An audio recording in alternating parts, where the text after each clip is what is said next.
Studios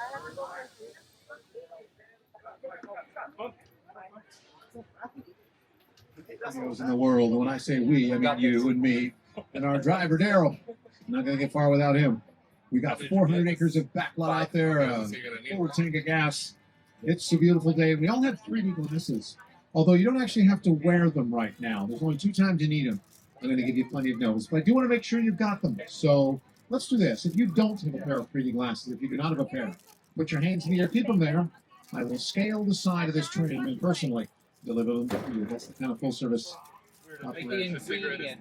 Hi, I'm Jimmy Peele. Welcome aboard the world famous studio tour. Well, we're celebrating like that. Yeah, but a lot of vegan Glamor and our own great white shark. As we celebrate our diamond out of the smoke there, take tribute to the University past, taking behind the scenes and discover why this studio tour is world famous. It's really hard to do. Or you see, get ready for fun, excitement, and an experience like no other. Oh my god. On March 15th, 1915, our founder Carl Lemon invited the public in the studio to watch silent movies being made. Guests could walk from set to set and marvel at the new technology involved in filmmaking. With the invention of sound and the need for quiet, the walking tour ended. Until the 1960s, the idea of refining this tour to return as Green Line tour buses out of Hollywood stopped outside our gates. So on July 15, 1964, the first of our red and white candy striped Glamor trams carried 67 passengers onto the Universal lot, and the world famous studio tour was born. We started with 2 guides, 2 drivers, and 1 ticket seller working out of a trailer on Lagerton Boulevard. Today we're 7 parks, entertaining millions of people every year. What's special about this one is attached to a working movie studio.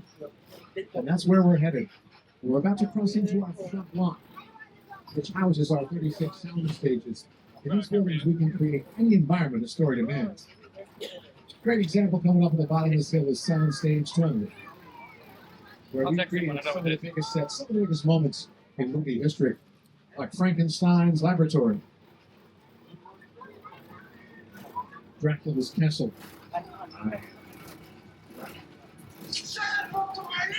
the Scarface Mansion, the Clock Tower from Back to the Future, the Visitor Center from Jurassic Park, the 405 freeway in Bluefield, and the best party Jon Favreau's ever been to.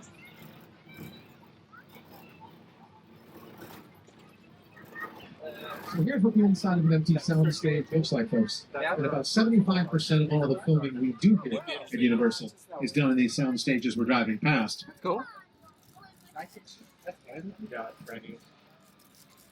Each one has a little red light beside the door. We call it a wigwag when it's red or when it's flashing.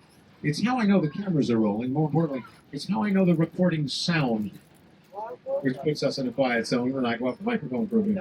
Because they're not 100% soundproof, about 95%, which is pretty darn good, but we're pretty darn close. And you don't want my voice in the background of your favorite television show.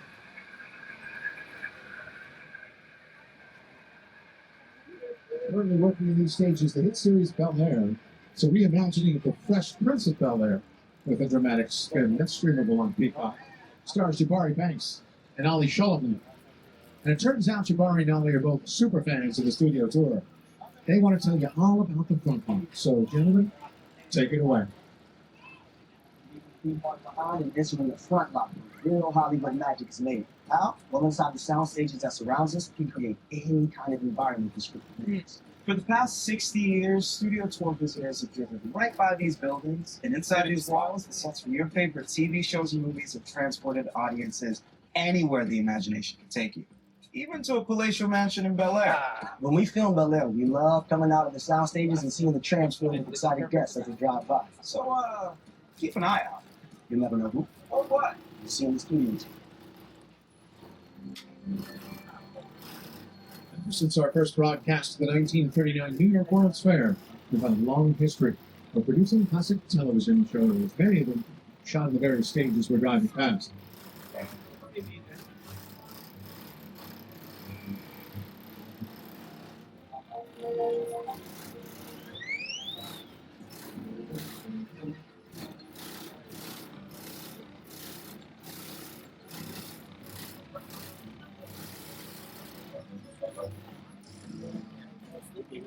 see.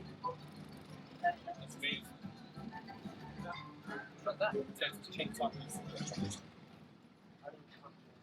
But don't they look a lot more like warehouses than stages? The term stage comes from the large outdoor platforms that were built during the silent film era to accommodate sets that couldn't be built on bare ground.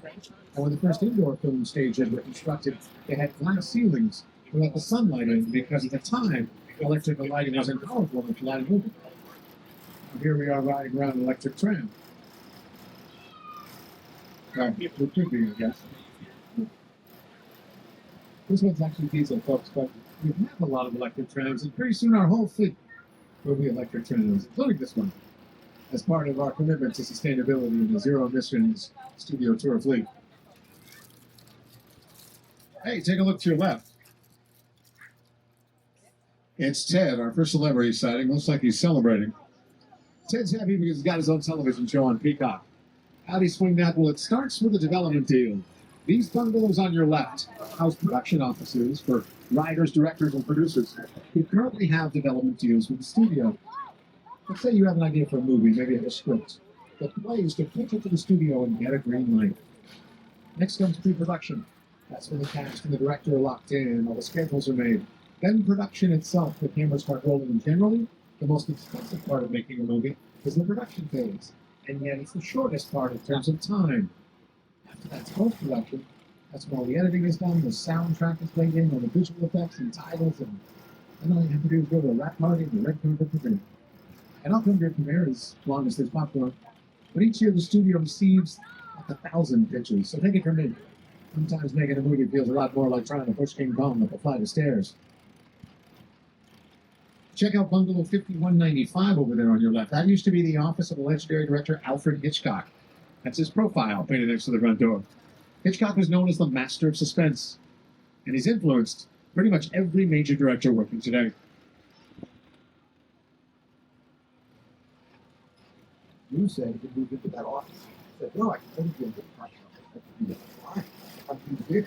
Just when he was there, walked by and was in that office. Hitchcock. I saw Hitchcock walking around the commissary. Hitchcock had his buffalo on the lot. I used to go see Alfred Hitchcock. I loved working with him. I highly respect him. He really understood fear and terror. The Birds, that was a really scary movie. The Birds? Oh, man. That had me looking at crows like for the next 10 years. Psycho, of course. Vertigo. There's one of the all-time great masterpieces. Hitchcock was masterful.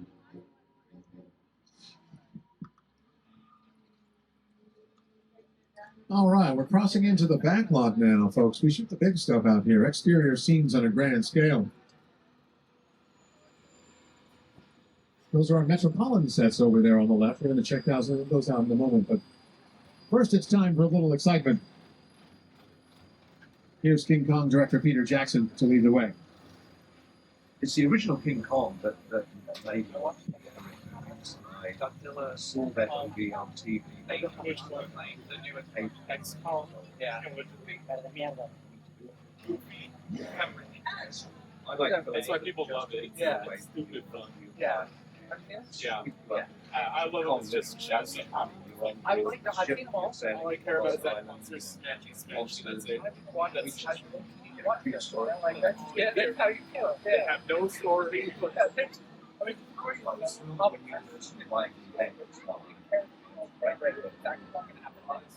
Now, we have created this 3D experience. Yes. Like Monoton talks by sawing things, so now that's what needs our best.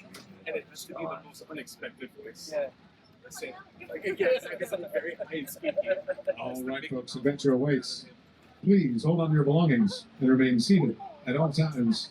The Universal Tram They could do was it. finding its way through a very rough, narrow trail in Skull Island, allowing the visitors a little sneak peek at some of the wildlife of Skull Island.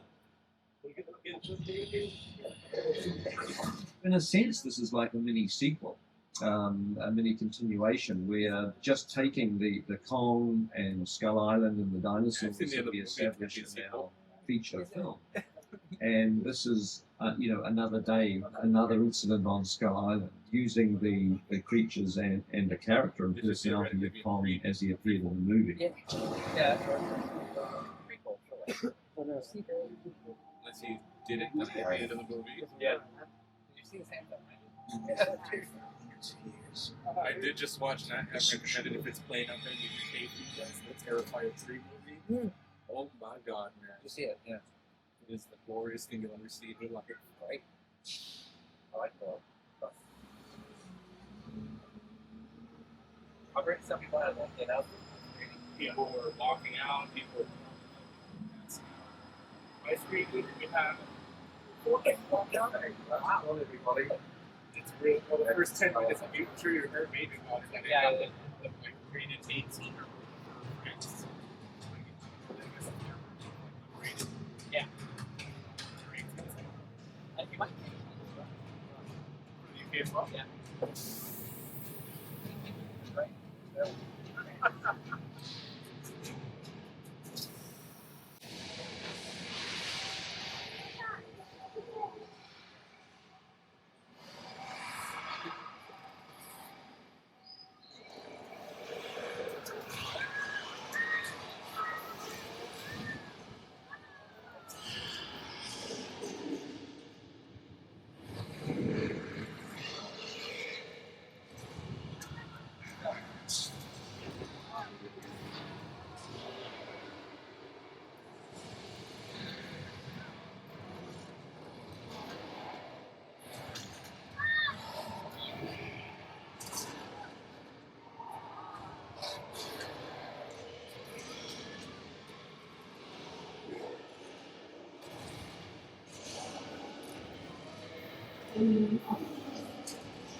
That was fun.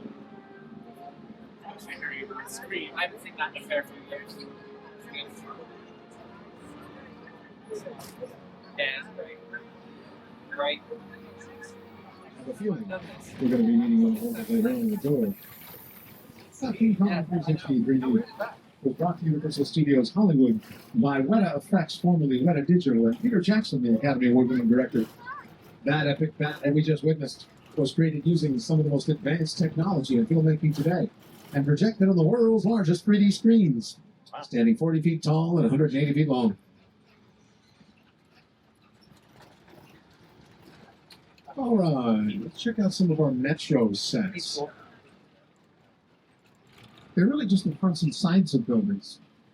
Built that way because we only bother building what the camera can see. And they may appear to be built out of brick and stone, but they're actually made out of foam rubber and fiberglass over metal and wood frames. We call them facades.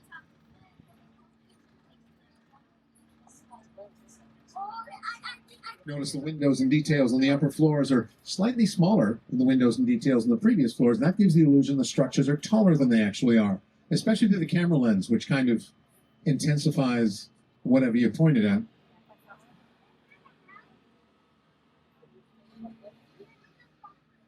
This is London Square over here on the left, doubled as India for the Mindy project.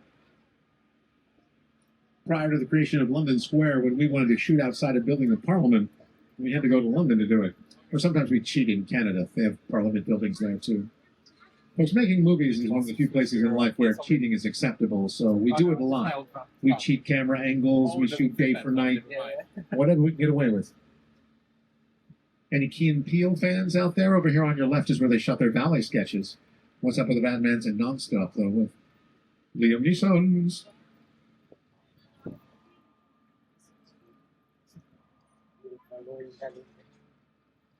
Bonus points for anyone who can tell me how many bricks are in this wall.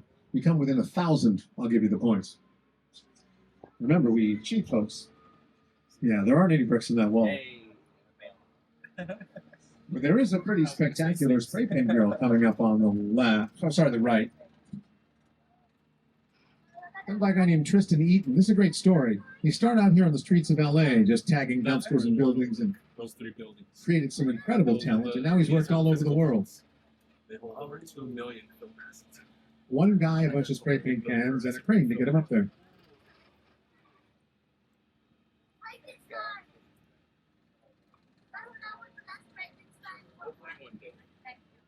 Over the years, we've taken audiences from the bottom of the ocean to the surface of the moon. And this road we're driving on was used as the surface of the moon for a dream sequence in Ron Howard's Apollo 13. Now, what about the bottom of the ocean? Over here on your right is our underwater tank.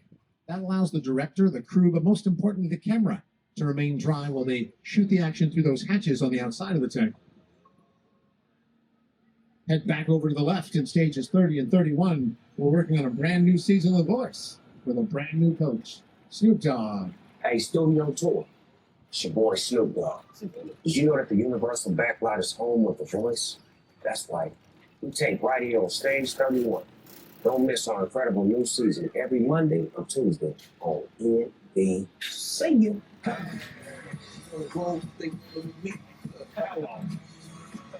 Haven't you heard the rest? You can hear the best. You can do with the S and have this on your chest. Snoop joins The Voice Monday and Tuesday on NBC. This tranquil lagoon over here on the left is the original Black Lagoon from the cult classic Creature from the Black Lagoon, currently celebrating its 70th anniversary this year. And professional diver Rico Browning, who played the creature in the underwater sequences, trained himself to hold his breath for up to 5 minutes at a time. The logic being that if the creature breathed through its gills, there shouldn't be air bubbles ascending to the surface from any kind of scuba. He said that wasn't the hardest thing about the job, though. He said the roughest thing about this gig was seeing underwater with the contact lenses he had to wear for the costume.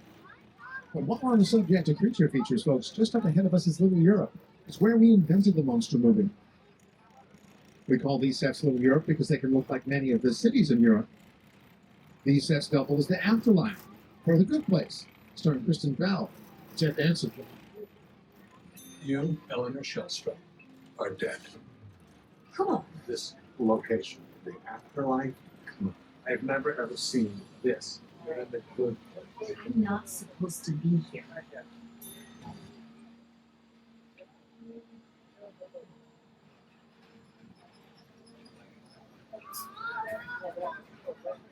Now, this Yoga shop in the background is actually right up ahead of us. We're kind of right where the camera might be. I know it doesn't say Yoga on the facade anymore, but that is the Yoga shop.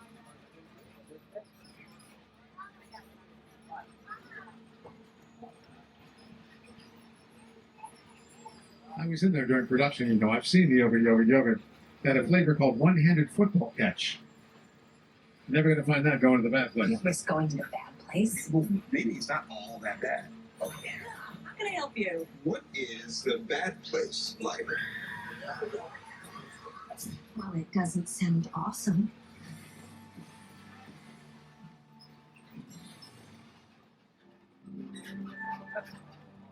No. That's the Court's Miracles over there on the right, looking very pleasant and quaint compliments of the good place, but that wasn't always so. Court of Miracles is where many of the famous monsters got their start. Maybe it was only thinking monsters. Dracula, Frankenstein, the Mummy, such that. It is a millennial film beyond a classic, which is brilliant. That Frankenstein is one of the great icons of the film. All right, just up ahead of us in stage 50. We're working on a new, I believe it's a pilot called Ticket Machine Heist.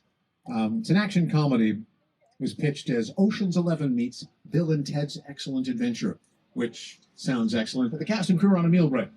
So we get to go inside and have a look around. Now, this is a hot set, folks, which means they've already shot scenes. So please remain seated, don't touch anything. You will move a chair. And when the shots were edited together, it would look like the chair magically moved across the room, and that would mess with the continuity.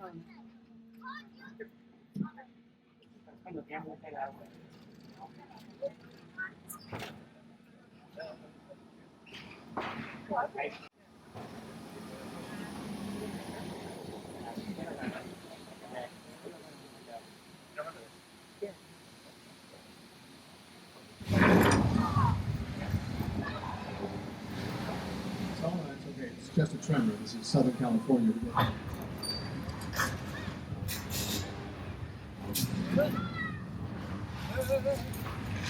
Let's start to feel like a little bit more than a tremor. The big one, folks. The ceiling's standing in on the left.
Now that is why I won't do too straight left, my baby. I won't do it. We all survived earthquake, the big one. Originally opened in 1989, inspired by the disaster movies of the 70s. Earthquake, The Poseidon Adventure, The Tower of Inferno, a whole bunch of airport movies. All right, well, just up ahead of us is Amity Island. Now, you may or may not be aware that our mechanical man-eating great white shark won't be springing out of the water to greet us today. It's getting a little cosmetic work done on it. Yes, in Hollywood, even the mechanical man-eating great white sharks get a facelift from time to time. But it might interest you to know that Jaws director Steven Spielberg was an integral part in the design of the whole Jaws attraction.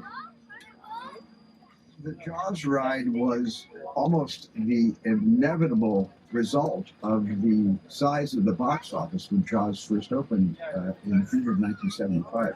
And that was really the first time I ever got involved in the creation of the ride. It was a great honor to be invited into a creative circle of tremendous designers at Universal that were trying to figure out how to replicate what the movie had done to audiences in a real way by building a physical shark that would come out of the water and terrify tourists as they were sitting in the tram. And the most amazing thing about the Jaws ride is it is exactly as it was from the time it was first placed on the Universal lot. There have been tweaks, of course, over the years, but it is essentially what the designers and myself all envisioned. So we do get a little behind the scenes action, folks. See, the fin over there is on a gimbal, and that swings around, and there's a diver in that cage by the boats, and then he gets attacked by just the fin, but we don't know that. And then we drive over, and this guy over here comes up on these tracks and says hi to us. There's a door there, Daryl. There's like a little room in the shark. Beats the heck out of a yellow submarine. Now, folks, weather played an important role in Jaws.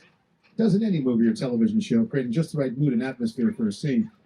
Weather effects have always been kind of tricky here in Hollywood because we always have sunshine. So filmmakers have to create weather. We're going to have a look at some of the ways they do it. Favorite part of the tour, weather. When it comes to film and TV, it is truly a special effect. In fact, to demonstrate how weather effects are created, we debuted our first major attraction here on the studio tour way back in 1968.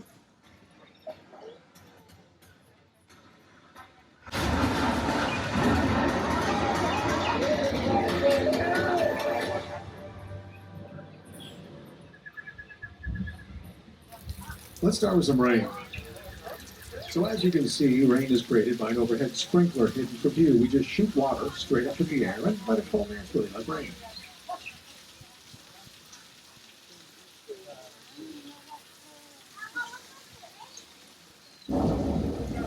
Problem is when we get too much rain, then it can lead to disaster in the form of flash floods, and we've got one headed right for us.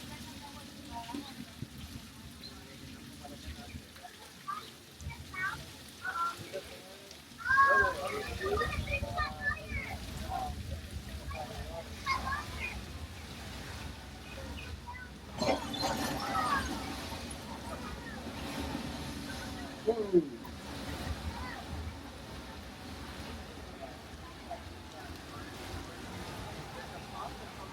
That flood was caused by dumping thousands of gallons of recycled water from large tanks in the hill. Here's what it looks like from actor Paul Giamatti's point of view in the comedy Big Fat Liar. You cannot run the wall, kid! Yeah, we'll see about that.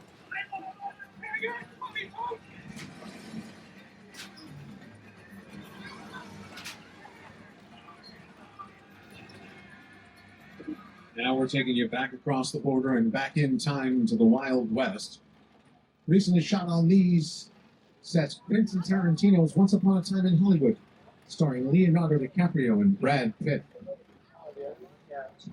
We call the street 6 Points because it has 6 points, 6 corners. And back in the days of silent film when sound wasn't really an issue, each corner had its own bank, its own saloon, and its own jail. So we could actually shoot 6 different westerns on the street at the same time. And our cowboys always look larger than life. Part of that had to do with the way these sets are designed. Take a look around, you'll notice some of the doorways seem a little smaller than they ought to be. That's so when our actors stood in them, they'd look bigger and brawnier than they actually were. We also made some doorways much bigger, so some of our actors would appear more vulnerable. But in the heyday of the Western, these sets were wall-to-wall action. You're just gonna start things up here. Dare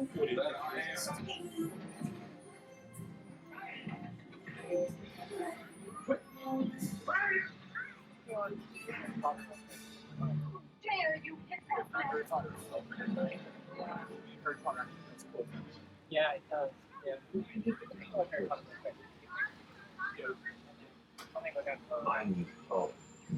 It's a great line, a great scene, and from 2 legendary cowboys. That's Kirk Douglas on the left and John Wayne, that Duke, over there on the right. Speaking of being tall, John Wayne is almost a foot taller than Kirk Douglas. Remember, we cheat, folks.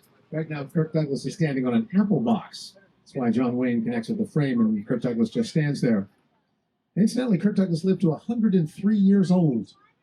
I'll have whatever he was having.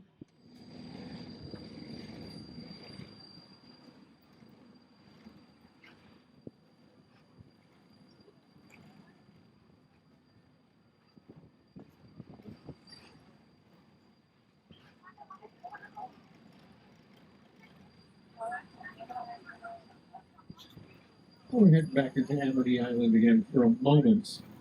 It might interest you to know that Amity Island also doubled as particular sets where we can do both.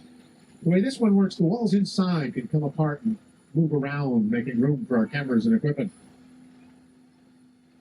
It was built for the best little whorehouse in Texas, starring Burt Reynolds and Dolly Parton.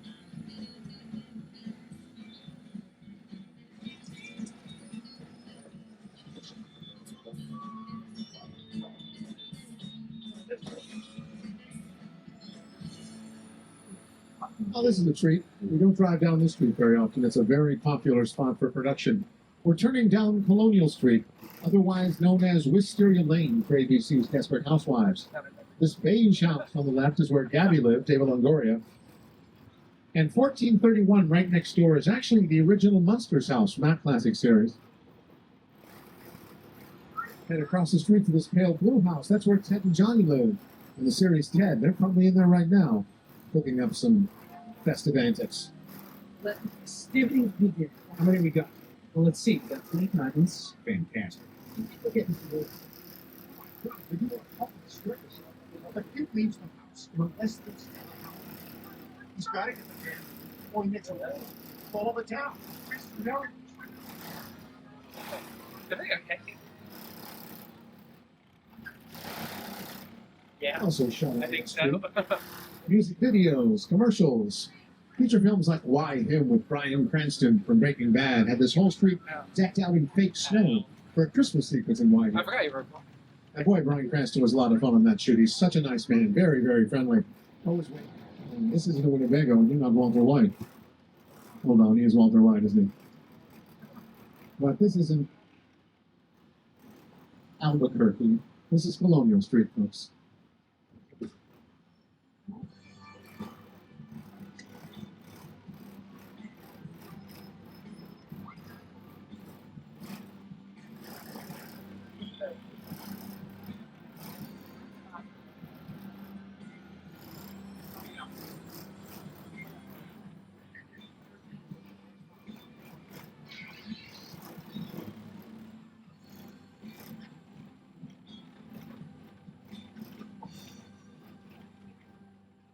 Now coming up on your left, the gates to the Line Estates.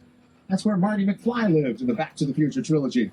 Directed by Robert Zemeckis and produced by Steven Spielberg. You know, we're on Steven Spielberg Drive right now, commemorating our relationship with a 3-time Oscar winner. My entire career began with my relationship with Universal Studios just as a high school kid on a tour bus. Remember, in those days, there weren't trams, there were buses called the Gray Line Tour Bus. And I was so excited and thrilled to be on the lot. It was my first time ever on a movie studio lot. And during a bathroom break, I hid in the bathroom. And when everybody left to get back on the bus, I waited another 15 minutes until I'm sure the bus left. And then I had the entire lot to myself that day. And in those days, movie lots were so crowded because all movies were made on film lots. Say they're made all over the world on locations, but most of it was focused in those days in the 60s on the film lots. So nobody noticed me when I was going around from soundstage to soundstage, and I really felt in my own young way, I owned the lot and had the most amazing day of my life. All right, let's talk picture cars for a moment, folks. A picture car is any vehicle that is seen by the camera. And some of these ones on the left have become just as famous as the stars who've driven them. Check out the gyrosphere from Jurassic World without the plexiglass. The plexi was put in post-production with computer-generated imagery, or CGI, because they didn't want the camera reflecting in it. It was one of Vin Diesel's Chargers from the Fast and the Furious. And that Nissan Skyline right beside it is the one Paul Walker drove, the opening race of Too Fast, Too Furious. Good to see those two side by side. Check out Bumblebee. Gotta love a Camaro, especially if it can transform into an Autobot.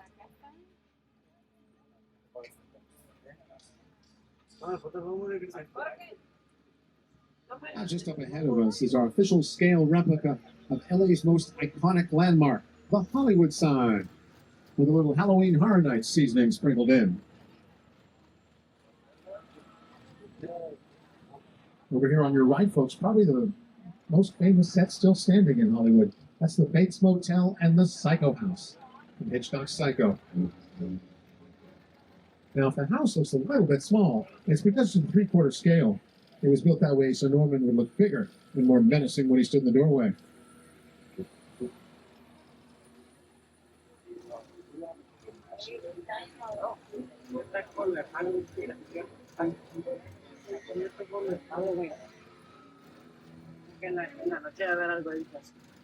And it's working because he looks pretty menacing to me.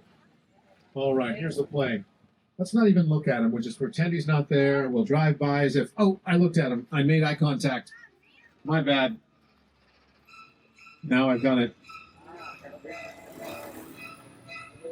Sorry, folks. Looks like some of you may not make it.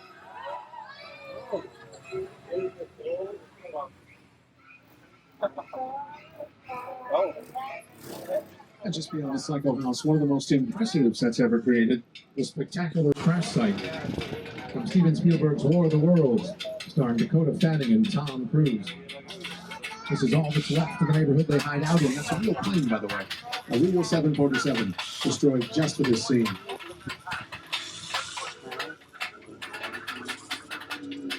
The airplane has perfect example of a set that is all designed around engagement.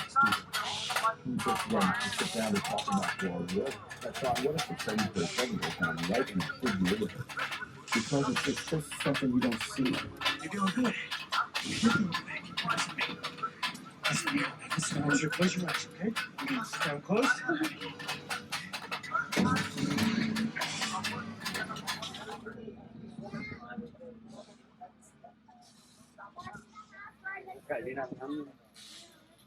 Now, we've been very fortunate to work with Academy Award-winning directors like Steven Spielberg, Christopher Nolan, and Jordan Peele.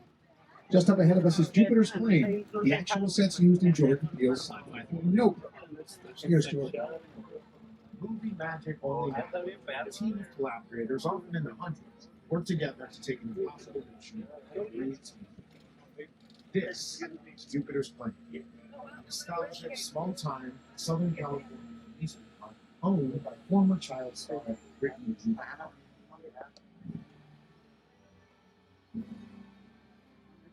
Over there, look into the winter room and have your picture taken just like the kids in that old 90s movie Trade Share. That's what this whole place is loosely based on. Remember that one? No? Well, a little further down, you can see the brand new Star Lasso experience. Built to showcase an unbelievable new live show. It's not looking so live anymore. Anyway, behind this Hollywood fantasy of gold rush frontier town lies a sinister secret. It's smack dab in the center of the beautiful concept. What's a bad miracle?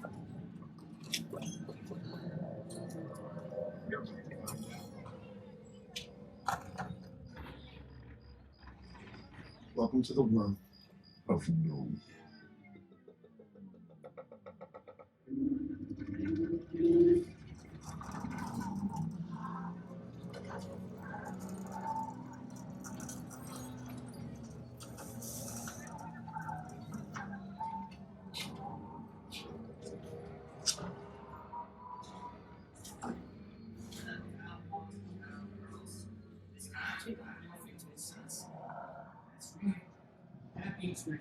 Well, that's what it sounds like to be absorbed by a UFO, folks. And you know, we were going to have you all absorbed by a UFO for that effect, but it just seemed like a little much. I mean, you never can tell how long an alien abduction is going to take. Besides, we have more pressing issues at hand. We're being hunted, yes, hunted, I say, by evil crime kingpin Owen Shaw and his ruthless syndicate. Apparently one of you witnessed something and they're angry about it. In fact, they're furious. You might even say they're fast and furious. I'm turning things over to the FBI. Hey, look, this might be more serious than I thought. You're like just in my phone. This is a secure world. I'll tell you who I am, boy. I'm the reason bad guys use a nightlight. I'm the reason the boogeyman begs his mama to look under his bed. And I'm the reason you just lost control of this whole operation. My name is Special Agent Luke Hobbs of the and as of 16.9 seconds. The hell you are? Let me clue you in on two things, sweet cheeks. One, there's a high-value witness from the Federal Protection Program aboard your vehicle. And two, an international crime syndicate led by Owen Shaw is homing in on this vehicle to take that witness out. Shaw's as ruthless as they come. They'll stop for nothing to eliminate this target. Every living soul on this vehicle is in serious danger. Other than that, enjoy this.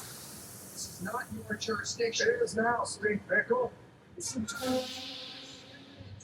Whatever you feel like. You do. Don't you? That's bad.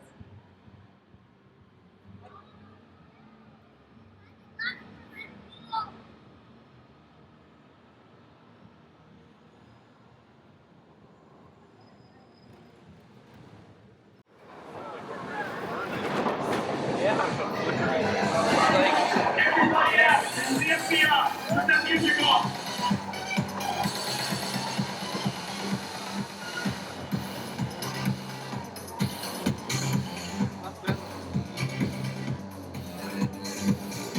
This is what we doing. This is the race day after party. And where the other?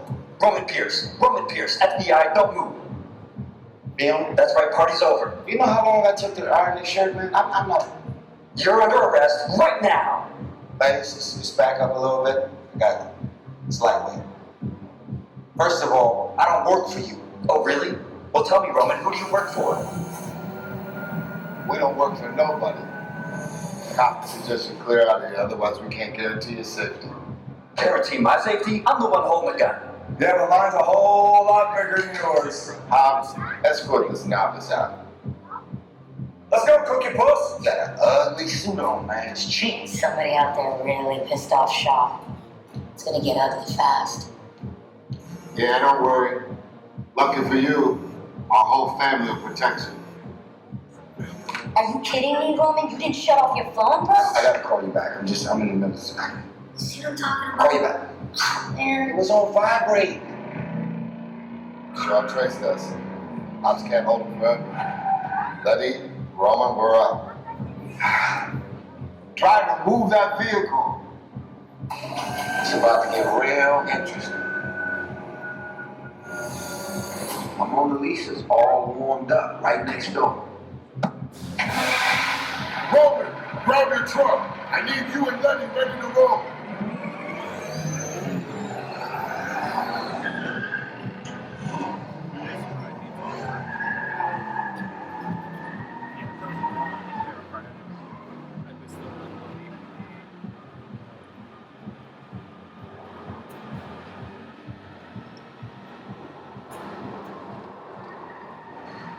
All right, stay low, stay seated, stay alert. We'll get through this. But that sounds like gunfire. You better put on those bulletproof 3D glasses again, just in case.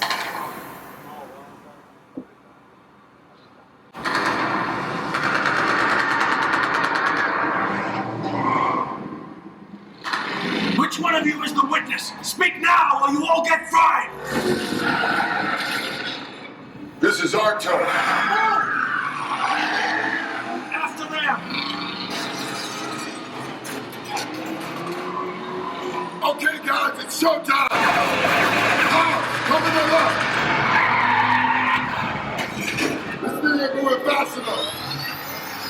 Roman, Letty, hook him up. Hit it!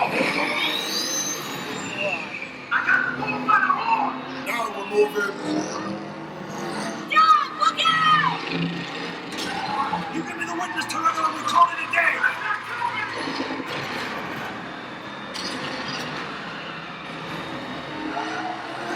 The witness is mine, Letty! How about you eat asphalt? Don't think you're getting away! Call in the dogs! Way to go, Letty. Not gonna happen. Don't worry, I got this. I'm gonna shoot head from the bridge! Under construction! Hit the nitrous.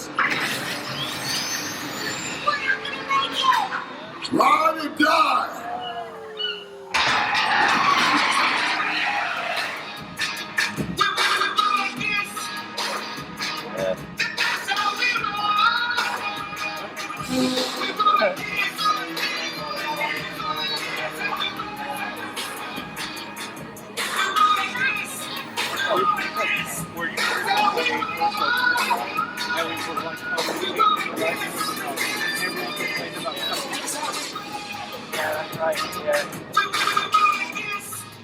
The original version was better than what it is.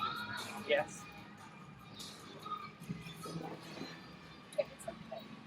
Over the past 6 years, Studio Tour has taken guests on an amazing behind-the-scenes look at a movie screen in a way that only Universal can. One thing, you had a great time today, and on behalf of everyone at NBC Universal, thank you for joining us to celebrate our diamond anniversary. Here's to another 60 years. Here, Jimmy. That's right, folks. For 6 decades, we've given you an inside look into Hollywood. From TV's golden age to our current era of streaming and binge-watching your favorite shows. And as movies get bigger and bigger on the big screen, we're giving you exclusive access to ride them. No matter how much entertainment changes or how we experience it, we'll be here at the Studio Tour to show you how it's done.